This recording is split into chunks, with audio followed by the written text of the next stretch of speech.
Hello there. I'm George Putnam. I'd like to begin with a fact, a simple yet shocking fact. It is this: a flood tide of filth is engulfing our country in the form of newsstand obscenity and is threatening to pervert an entire generation of our American children.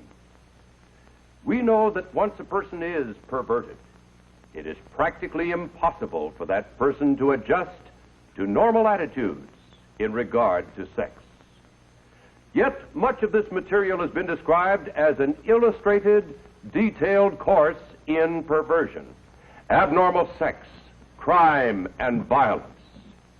It is also a fact that no matter who buys this material, 75 to 90% of it ends up in the hands of our children. Now, you might ask yourself, why this sudden concern? Pornography and sex deviation have always been with mankind. This is true. But now consider another fact. Never in the history of the world have the merchants of obscenity, the teachers of unnatural sex acts, had available to them the modern facilities for disseminating this filth. High-speed presses, rapid transportation, mass distribution, all have combined to put the vilest obscenity within reach of every man, woman, and child in the country. In the past few years, this obscenity traffic and salacious newsstand literature have become increasingly worse, not only in content, but in volume. This traffic continues to increase and flourish for one reason. It is big business, profitable business for the mercenary persons who produce it, and for its more than 800 distributors. The United States Supreme Court has described it as dirt for dirt's sake. We describe it as dirt for money's sake. Obscene literature is a $2 billion a year business. That's $2 billion. Through this material, today's youth can be stimulated to sexual activity for which he has no legitimate outlet. He is even enticed to enter the world of homosexuals, lesbians, sadists, masochists, and other sex deviants. The psychiatric terms for these unnatural sex acts are unknown to most decent adults in our country. But through this salacious material, these abnormalities are corrupting the minds and the hearts of our children. Perversion for profit. Here is the most vicious, the most insidious feature of these publications. They constantly portray abnormal sexual behavior as being normal. They glorify unnatural sex acts. They tell youngsters that it's smart, it's thrilling, it provides kicks to be a homosexual, a sadist, and every other kind of deviant. The Military Chaplains Association of the United States, practically every major fraternal, civic, and religious organization, the juvenile court judges, the Federal Bureau of Investigation, innumerable psychiatrists, sociologists, and psychologists attribute the moral decay among our people in very large part to the obscene and pornographic literature so prevalent in our society. This moral decay weakens our resistance to the onslaught of the communist masters of deceit. A major factor that makes youngsters prime targets for this printed filth is the natural curiosity of youth about the mysterious force of sex. Yet, on virtually every newsstand is a welter of misinformation which can wreck them for life. Well, at this point, my friends, I wish to make it clear that the obscenity I'm talking about and the examples that I'm about to show you were not bought on the sly from under the counter. They were not purchased on Skid Row or on the other side of the tracks. They can be bought openly by anyone in drugstores, groceries, delicatessens, terminals, malt shops, cigar stores, newsstands, all over the community. They can be purchased by children, whether in a small town like McAllen and the Rio Grande, or in Chicago, New York, or Los Angeles. A prime example of one major category are the so-called girly magazines, which sell over 15 million copies a month.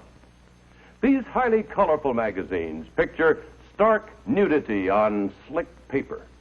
They often present their subject on bed or couch, in positions indicative of intercourse or other sex act, obviously calculated to stimulate the reader. The nakedness, the nudity of these magazines is defended and foisted upon the people by a vociferous minority in our society. They lack the moral standards and values of our Judeo-Christian heritage.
Principles of that heritage, which has given us our rich institutions and laws, but they advocate their overthrow.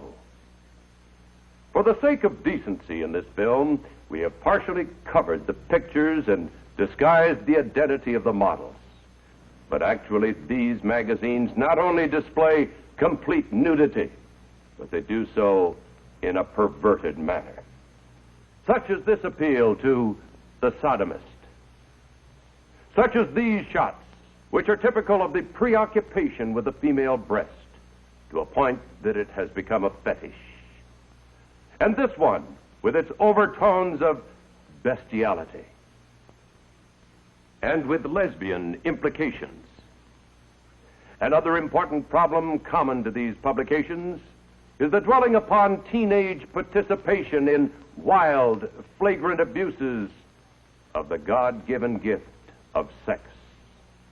This is amply depicted by the pose of this obviously young girl, her clothes in the disarray of sexual activity, with the stimulus of alcohol indicated by the tumbler placed on her thigh.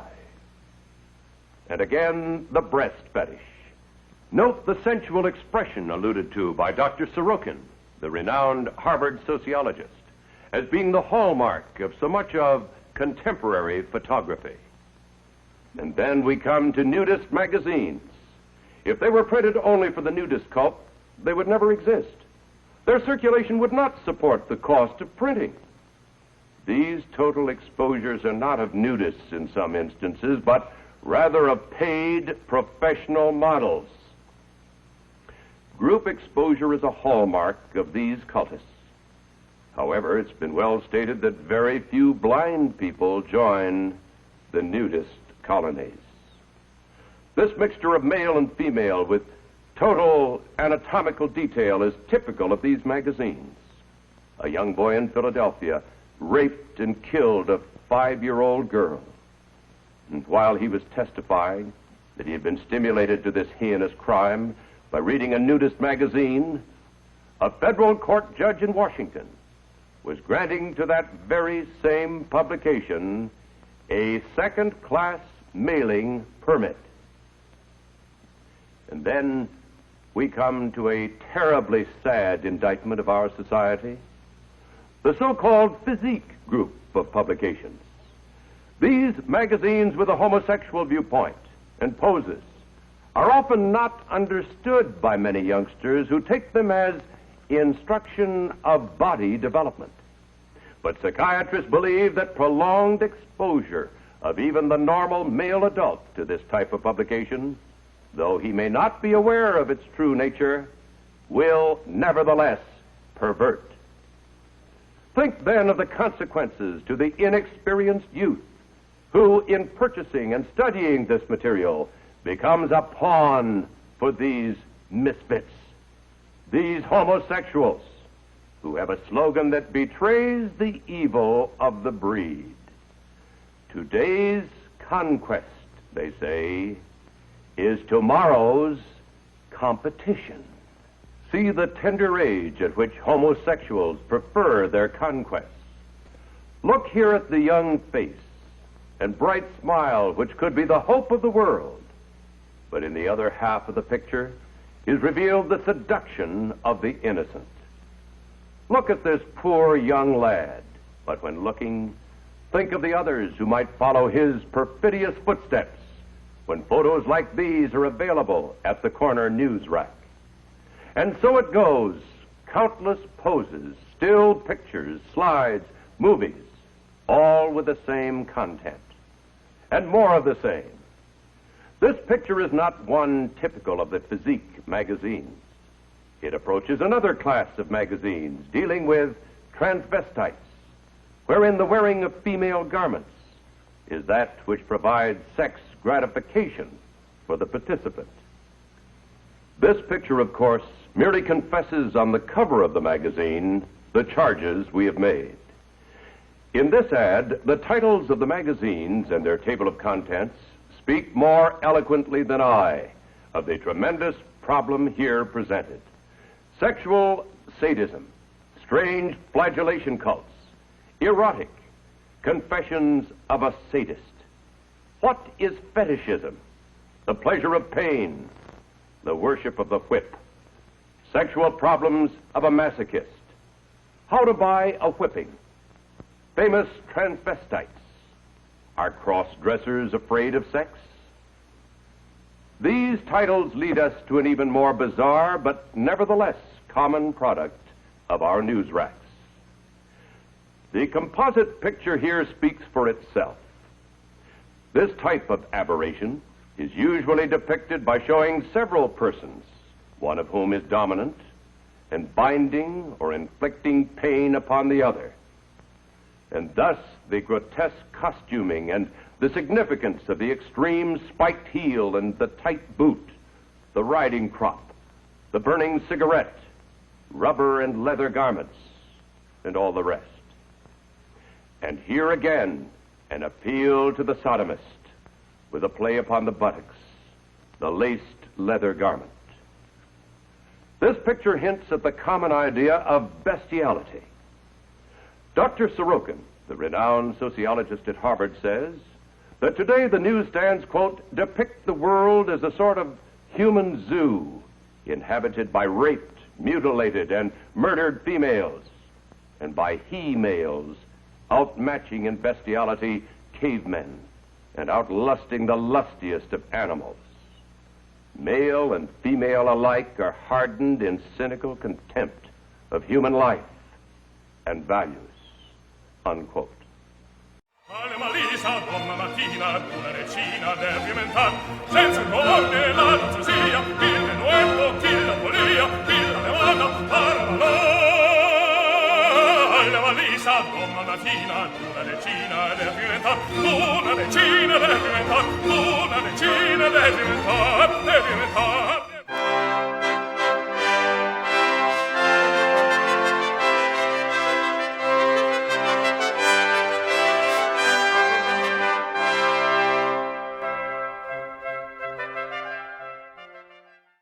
Who controls the British crown? Who keeps the metric system down? We do. We do. And conspiracy theories. Because so much organized crime uses the Masonic secret system and the good old boy network to be able to get away with murder. And I mean murder.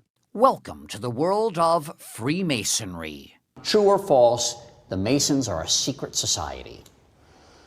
No, that's false. UCLA history professor Margaret Jacob is one of the world's leading experts on Freemasonry. True or false, Freemasonry is a religion.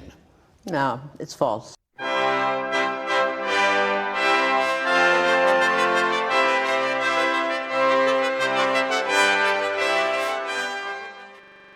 Drinking. That's another kick. An okay kick. Marijuana? Sure. M's good, too, if you don't let it get the upper hand with you. Heroin. H. There was something to be said for that. I'd tried it. But horse isn't such a good kick because it takes more than it gives.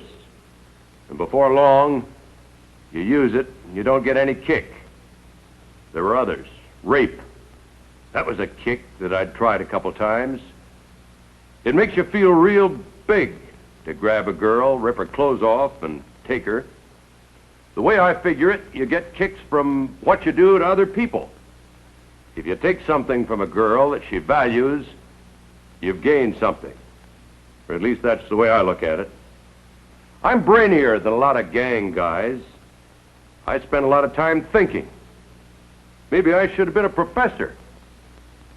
The way I thought it out, taking a girl's cherry's a hell of a gratifying thing. And so is murder. That was one kick I hadn't experienced yet. Taking life, that's living big. Only I wasn't happy about doing it this long, drawn-out way. An old man slowly dying. There wasn't much kick in that. But sticking a knife into a guy, twisting upward, that must be something. A 16-year-old boy, member of a gang, has just clubbed an old man in the course of a robbery. And he's thinking back over his accomplishment.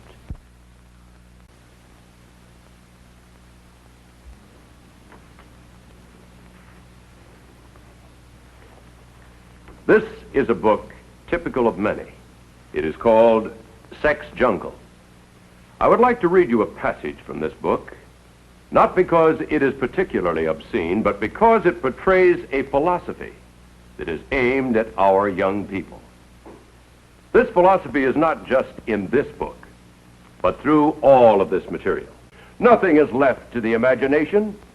An invitation even is extended to the reader to come join the fun. Teenagers particularly are liable to pull down the corners of the obscene passages, the more readily to dwell on them over and over and over again.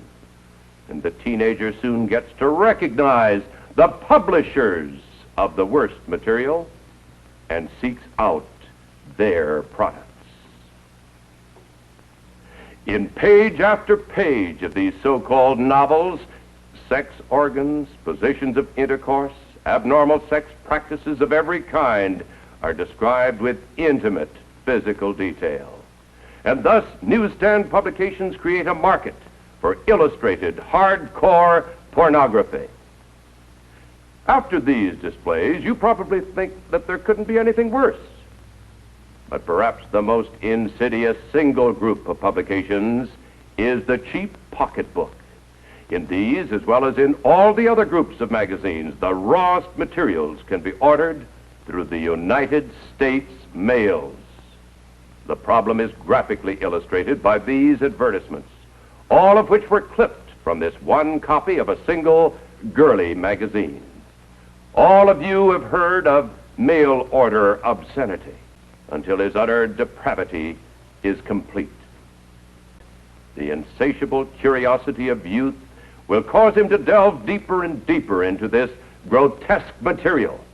These publishers know well that once so exposed, it would seem that publishers of this material deliberately print these magazines, in the parlance of the narcotic, to hook the adolescent into the knowledge of the unnatural. Lust and violence filled pages devoured by juvenile eyes, or with word and picture, men's adventure magazines will America. Seldom have you been in a supermarket without brushing by the news rack with the so-called... Even the blasphemy of the human body is depicted in this devilish, sadistic shot, becoming more and more common on our newsstands, as shown here, that their sex satisfaction and... You're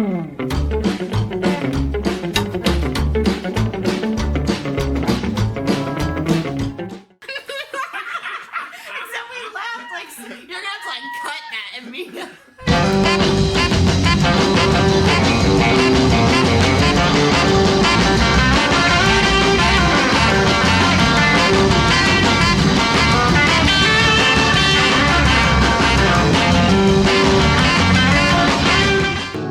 I don't be a zombie eating a brain. I say, don't be a zombie eating a brain. Oh, I don't be a zombie eating a brain. I don't be a zombie eating a brain.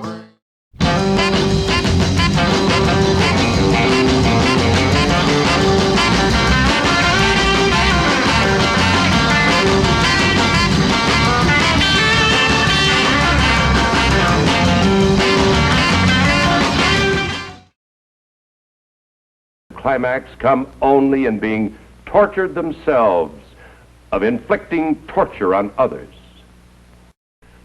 The degradation of these people is so complete that today the newsstands, quote, depict the world as a sort of human zoo inhabited by raped, mutilated, and murdered females, and by he-males outmatching in bestiality cavemen and outlusting the lustiest of animals.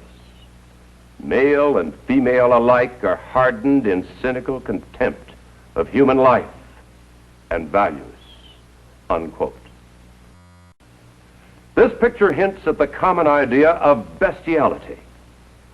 Dr. Sorokin, the renowned sociologist at Harvard, says, with a play upon the buttocks, the laced leather garment. And here again, an appeal to the sodomist, the burning cigarette, rubber and leather garments, and all the rest. The tight boot, the riding crop, the significance of the extreme spiked heel, and thus the grotesque costuming, one of whom is dominant, and binding or inflicting pain upon the other. This type of aberration is usually depicted by showing several persons. The composite picture here speaks for itself. These titles lead us to an even more bizarre, but nevertheless common product of our news racks. Sexual problems of a masochist. How to buy a whipping. Famous transvestites. Are cross-dressers afraid of sex? Erotic. Confessions of a sadist. Sexual sadism. Strange flagellation cults. In this ad, the titles of the magazines and their table of contents speak more eloquently than I of the tremendous problem here presented. This picture, of course, merely confesses on the cover of the magazine the charges we have made. Magazines. It approaches another class of magazines dealing with transvestites, wherein the wearing of female garments is that which provides sex gratification for the participant. This picture is not one typical of the physique, and more of the same, all with the same content. Still pictures, slides, movies, and so it goes, countless poses. Look at this poor young lad, but when looking, think of the others who might follow his perfidious footsteps when photos like these are available at the corner news rack.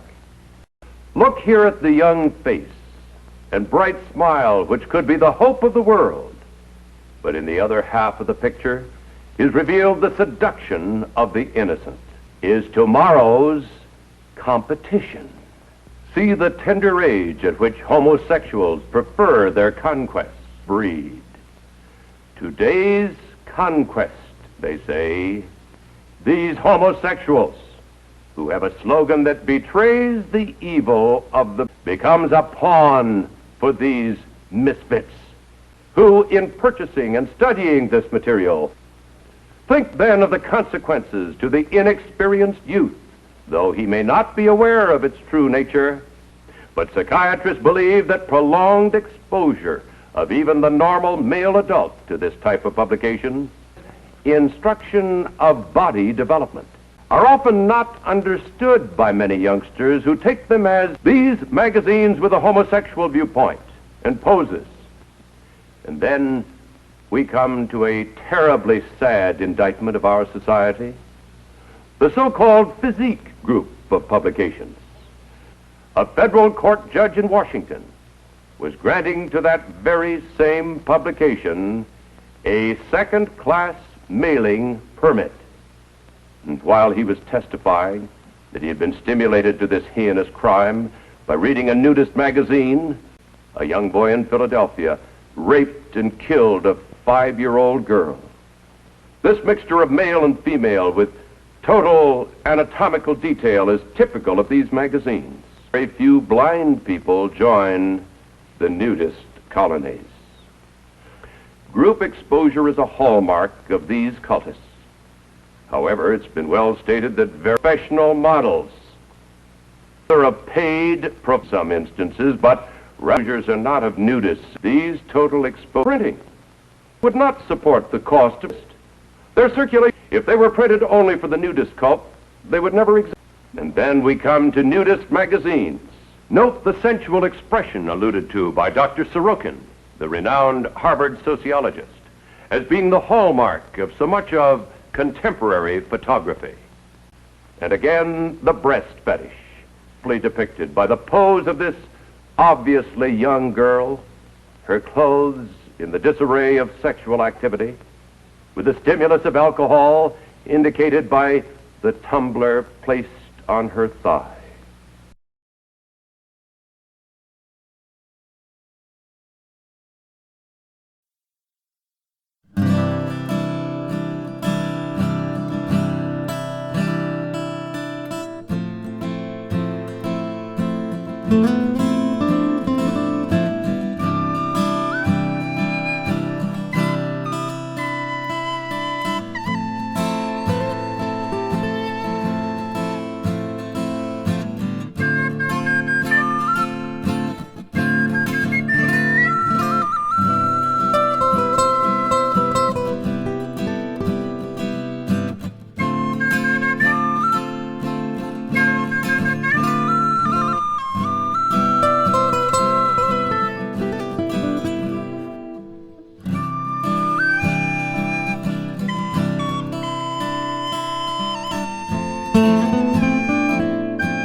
What annoys me most about our Democratic and Republican parties is their lack of tangible results. They put Band-Aids on gaping wounds. Most everything they say or do is a con job to solicit votes or to make a show of doing something when they have actually accomplished nothing at all.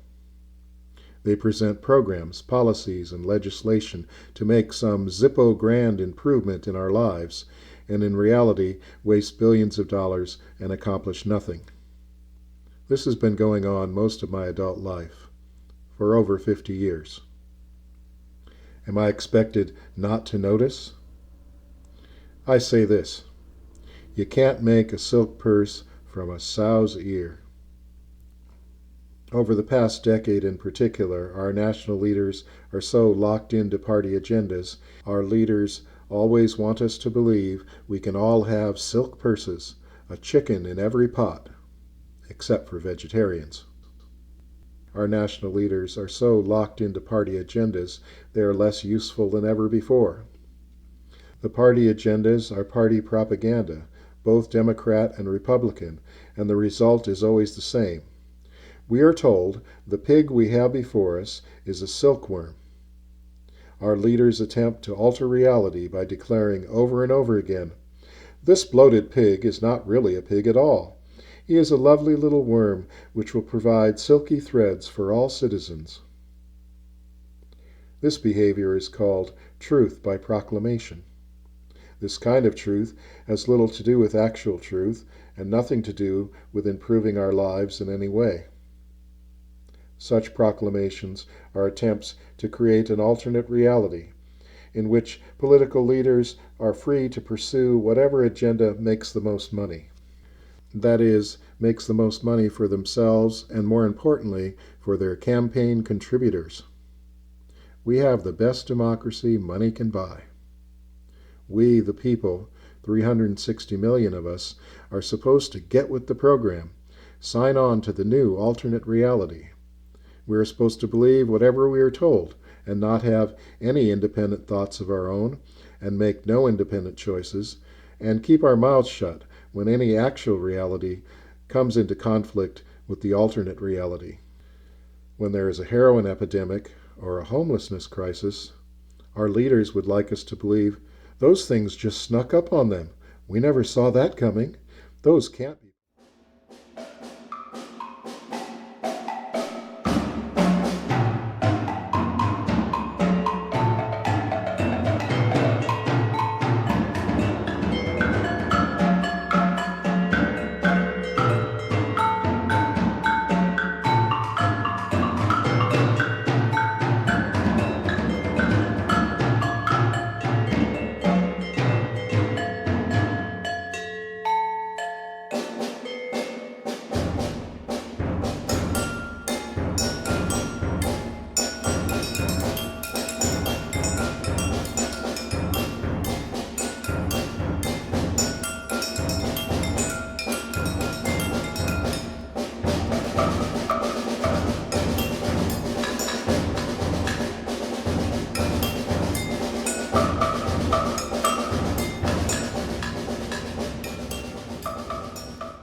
Our reality. Where did those things come from? We'll take care of it.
We're now forced to live with leaders in government and leaders of corporations, mostly born and bred one-percenters who expect all of us to do what we are told all of the time, and not be pointing out any of those pesky discrepancies between alternate reality and the actual reality in which we live. Our Supreme Court and our Congress manipulate reality, strengthening the rights of corporations, diminishing the rights of individuals, and always looking to those one-percenters who pay for the campaigns and keep our capitalist democracy right on track. In 1816, Thomas Jefferson made an interesting comment. He said, "The majority, oppressing an individual, is guilty of a crime, abuses its strength, and by acting on the law of strength, breaks up the foundations of society." And sometime earlier, I think in 1808, he noticed the cheap trick of slim majority votes. He said, "Great innovations, great changes should not be forced by a slender majority." In those comments, Thomas Jefferson was describing exactly what we have now. Major legislation passed on slim margins, and the majority vote of Congress oppressing individuals, and the majority vote of the Supreme Court oppressing individuals and lifting up the corporations. And in consequence, all those things are destroying our society. Our current political leaders do not seem to think much or care much about long-term consequences.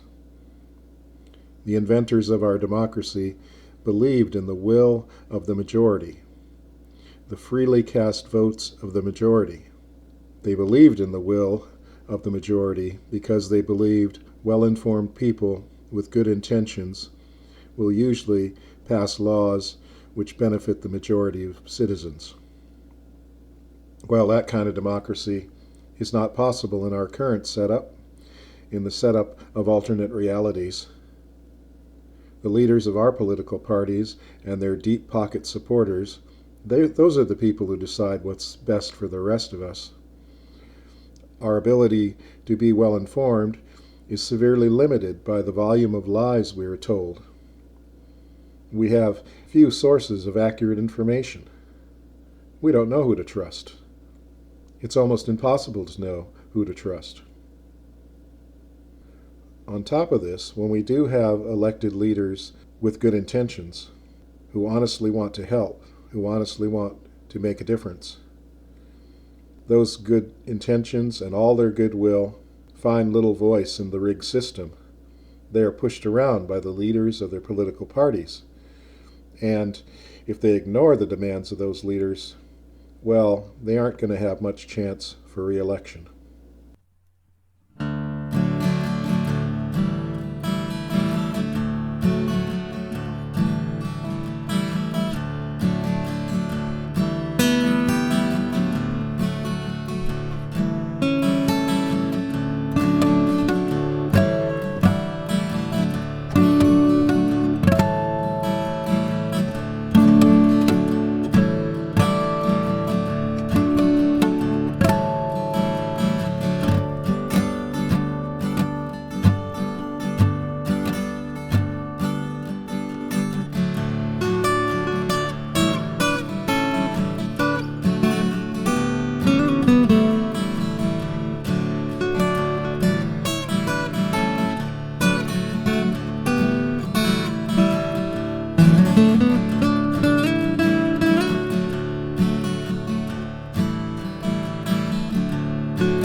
domani mattina, una decina ed è diventata, una decina ed è diventata, una decina ed è diventata.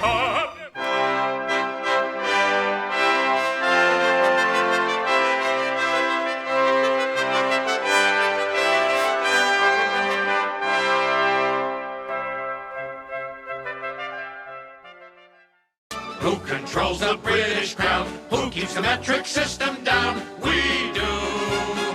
We do. And conspiracy theories. Because so much organized crime uses the Masonic secret system and the good old boy network to be able to get away with murder. And I mean murder. Welcome to the world of Freemasonry. True or false, the Masons are a secret society. No, that's false. UCLA history professor Margaret Jacob is one of the world's leading experts on Freemasonry. True or false, Freemasonry is a religion. No, it's false.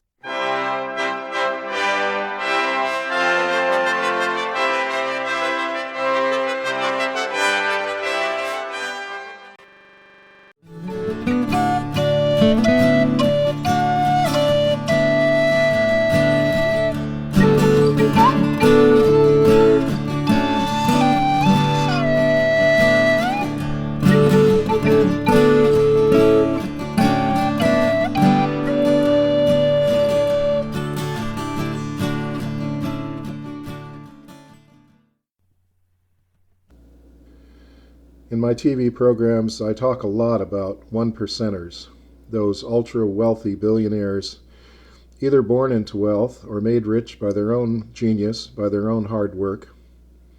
The one percenters are really a varied group. Not all of them are oblivious to the needs and the suffering of the rest of humanity. Some billionaires set deliberate goals to solve this or that huge problem. But none of those efforts solve the root cause of all the huge problems. The root cause, which I call economic slavery. Making a GMO grain or a super vaccine or feeding 2 million people for 6 months does not remove economic slavery, the economic slavery under which those desperately poor people live. In fact, most all people these days in the entire world live under some form of economic slavery. Millions of people, tens of millions of people in the United States are high-paid slaves, so well-paid, in fact, they rarely notice the extent of their slavery. No one in power, no one with great wealth, has stepped up to the microphone to say, yes, we have created a planet of economic slaves. We have done this deliberately. That system of economic slavery is barbaric and obsolete and needs to be modified. 6 billion people, 6 billion workers worldwide should not be forced into bondage for the specific purpose of making 5,000 or 6,000 individual people multi-billionaires. That seems to be the goal of capitalist democracy and capitalism in general. That is a self-destructive way to run a civilization. It might look rosy and wonderful to the 5,000 or 6,000 multi-billionaires, but for the rest of us, it means we have little freedom for our entire lifetimes. Our freedom only extends as far as our bank accounts. All the isms we have created over the past 500 years have gathered followers and become political powers with the intent of telling all the little people, all the voters, all the workers, we have a magic social Kool-Aid. We've just invented it. If you drink this Kool-Aid, we will all create a utopia for ourselves, a utopia for our children, and a utopia for our grandchildren. Well, we all know what happens when we drink the Kool-Aid. Our magical isms created and still create millions of dead bodies, millions of refugees trying to get into Europe and into the United States, just trying to survive. Our magical isms, including consumer capitalism and capitalist democracy, have all failed. China has been the most successful nation in recent years in bringing millions of people out of poverty. but this has caused other giant problems, and tighter totalitarian control, facial recognition software on street corners, and of course, more dead bodies. The one percenters in charge of governments and the one percenters in charge of major corporations have not yet understood. They are beating a dead horse. They are beating a dead horse. The isms are a dead horse. The isms under which we live are all forms of economic slavery, and economic slavery is inherently self-destructive. Economic slavery is an obsolete idea, an obsolete way to run human civilization, and an obsolete way to run the economics of our planet.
Six billion people need tangible results.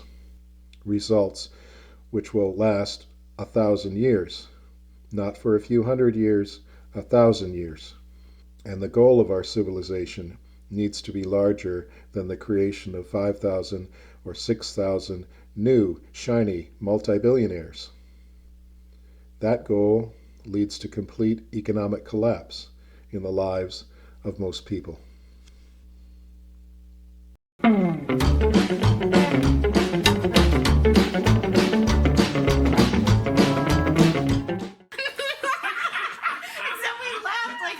gonna have to like cut that and me.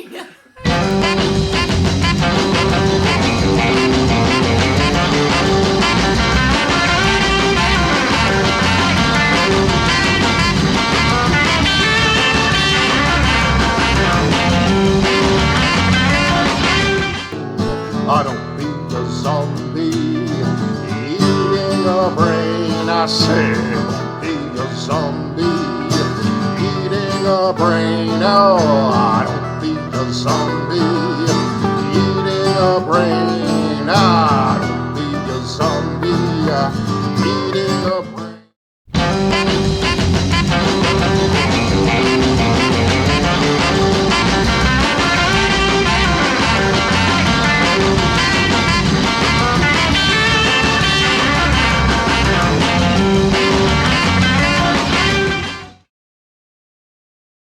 And since we are so fond of isms, I will call it self-reliant capitalism.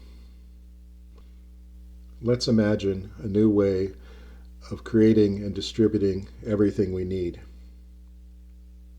Here in the United States, let's imagine a way of life which could last 1,000 years and offer more freedom for more people than any of our isms ever did or ever could. Unlike our previous isms, self-reliant capitalism would require no military revolution, no violence, and no dead bodies. This ism will require both the one percenters and the millions of non-wealthy citizens to act in their own self-interest. If both the wealthy and the non-wealthy of the United States use their imaginations and work together, both groups motivated by self-interest, both groups with a clear idea of the end results, the tangible results, then, at last, we could create a self-sustaining civilization which requires no slaves and requires no authoritarian control. This is not a utopia. This is a rational compromise to create a better way of life for everyone. Even the one percenters will be pleased with the end results.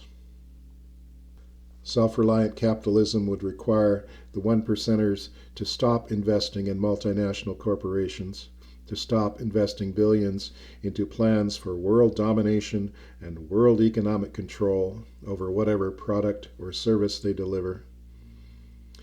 Those billions of dollars would be invested in rural America, invested in hundreds of small towns across America. The first goal would be to create businesses in those small towns to make each town and each county economically self-reliant. That is, most all the products and services used by people in those towns and those communities would be produced and available right there within a 50-mile radius of the town. Local wood, local sawmill, local furniture maker, local furniture store. Cars and trucks will still need to be produced elsewhere to be economically affordable, but those vehicles can be adapted for local use, as in making the cars and trucks able to run on ethanol, which can be produced locally, or able to run on electric batteries, which could be produced locally. Likewise, it would be inefficient for any small town or county to make laptops. Laptops could be made elsewhere, again being adapted so local users would be entirely self-reliant. This design change would make all products self-reliant, allowing local businesses to sell and service those products without reference to higher authority, to centralized government, as in corporate government. This design change would make all the difference. The idea of centralized control over products and services would become obsolete. No corporation would ever again need to spend billions of dollars to keep an edge over its competitors. Products would be designed specifically to boost local economies. 90% of all cash in communities would stay in communities. The large corporations will no longer function as giant sucking machines, moving cash from local economies into corporate bank accounts, far away from the people who earn that cash. In return, the one percenters, the investors, and the corporations who create the newly designed self-reliant products and services and support the creation of local businesses and local economies, those wealthy benefactors of self-reliant capitalism will take their 5% right off the top. The businesses they build in local towns will be owned by local people, but 5% of the profits from those businesses will forever flow back to the investors. What could be more pleasing to a multi-billionaire investor than a 5% return forever? In this setup, in this self-reliant capitalism, economic activity and commerce is decentralized, creating millions of new jobs and millions of new opportunities for low-income and middle-income families so they can move to rural America, an opportunity for millions of people to create better ways of life, unburdened by the stress and expense of living in or near major cities. The decentralization of commerce, the decentralization of manufacturing, the decentralization of capitalism. These are the things which will allow the United States of America to survive for 1,000 years, and all other democracies to survive for 1,000 years. Without this change, democracies will continue to decay into various forms of oligarchy, like the one we got right now. oligarchy. It's not democracy, it's oligarchy.